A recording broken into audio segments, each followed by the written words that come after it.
There are great mountain climbers, and then there is Alex Lowe, the best of our time. Those that knew him say in another era he might have been Marco Polo or traveled with Lewis and Clark. Few of his achievements could be repeated. He seemed invincible.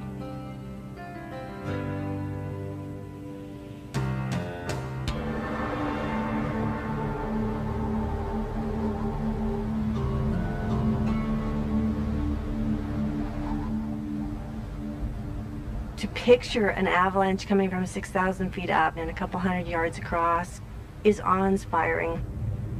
Part of the fascination and the allure is that you enter this environment that is far greater than any one of us, but there are elements we can't control. You don't outrun and you don't live through Himalayan scale avalanches. The mountains are bigger than any of us, and what happened to him was a random act of nature. October 5, 1999. A vast avalanche high in the Himalayas takes an American expedition by surprise, killing 29-year-old David Bridges, the expedition's cameraman and a two-time U.S. paragliding champion. Also dead in the avalanche was the Invincible man, Alex Lowe.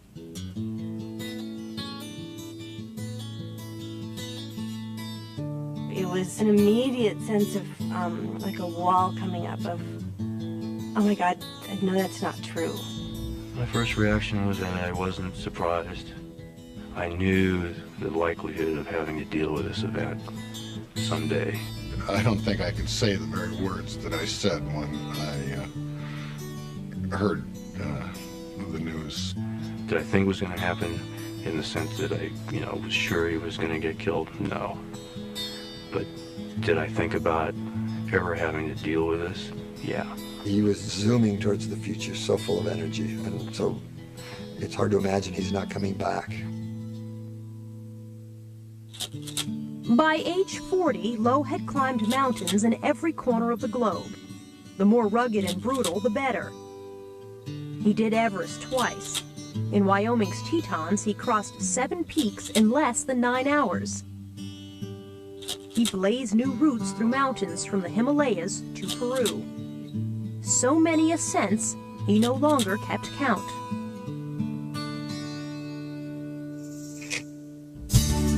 I think the real challenge for mankind is to do things you've never done before, but to base the courage on past experience. Go slowly and, build experience slowly and very broadly, and then take a step into the unknown. I was hugely disappointed the first time I met Alex Lowe because he came with this huge reputation, and I went to see a lecture that he gave, and it was the worst lecture I'd ever seen in my life. The pictures were terrible, he was inarticulate, and I thought, how come this guy is so famous? To begin with, he was famed for his strength. He was so strong that some called him the mutant. Up at 3 in the morning to run and ski, he did 400 pull-ups a day. Describing Alex as driven or obsessive isn't even close. Came in and strictly lifted until he couldn't lift anymore. Well, another one in the bag. I'm out of here. Somebody said that if you bring Alex on a climb, it's cheating, and they're right, because Alex is just superhuman. It's like using a super glue or something like that. Actually, hang on right there a sec. I got an idea. I'm gonna get Western here. He does it in perfect style, and then he'll drag you up behind him. It's like he's dancing up the rocks. Oh, yeah. Bomber. Just what the doctor ordered. Rodeo A climbing.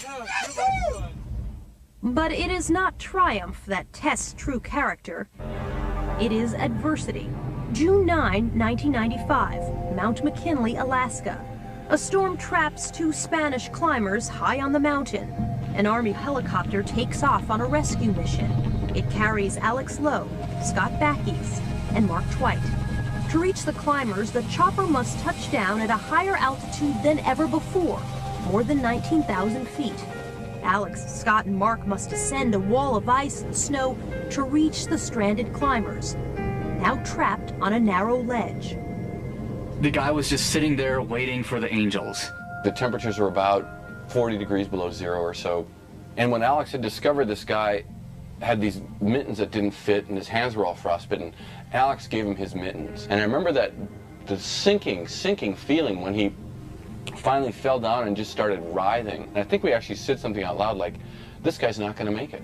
To save them, Alex, Scott, and Mark must get the climbers back up 400 feet to the waiting chopper. The one that was really bad off, we kept yelling at him in Spanish, Familia, La Casa, trying to let him think about his family, his home. Alex looked at us and said, oh, we can get him up. We'll get all these guys. We're not leaving anyone behind. And Toit and I were like, well, how are we going to do that? And Alex said, I'll carry him.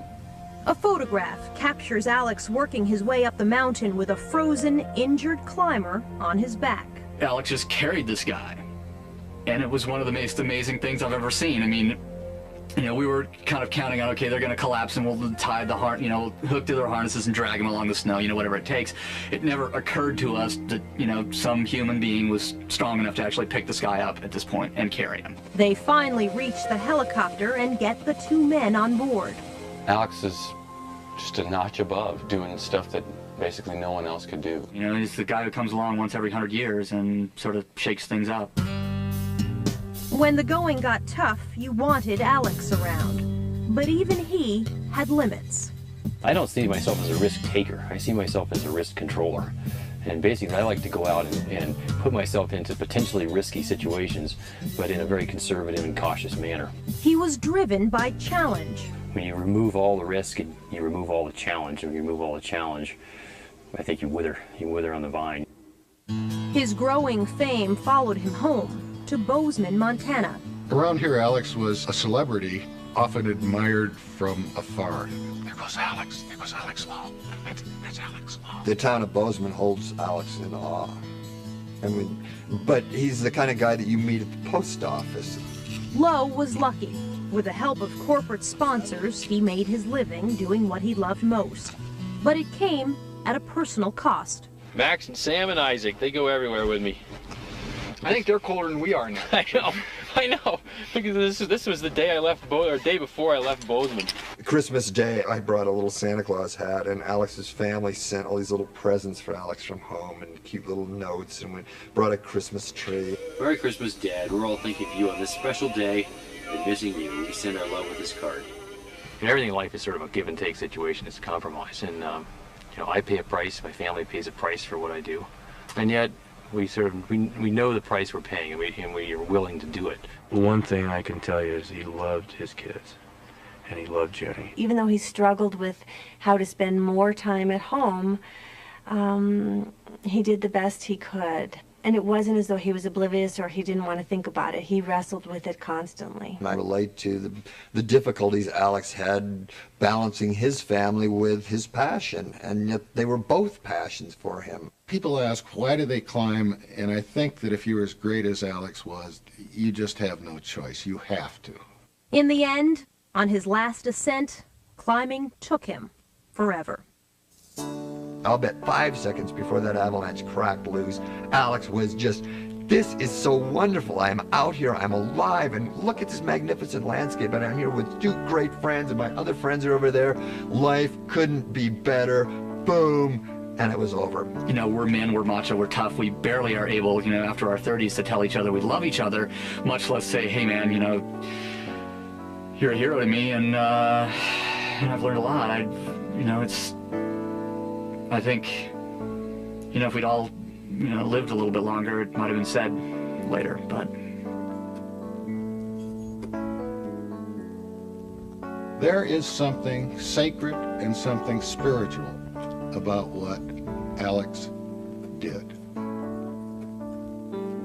I'll miss having the bar be that high. Y'all have fun? Oh yeah. Okay, check it. He was a great soul and a spirit and an inspiration to everybody. He didn't have to be the best or that. He was Alex, and we treasure him for being that.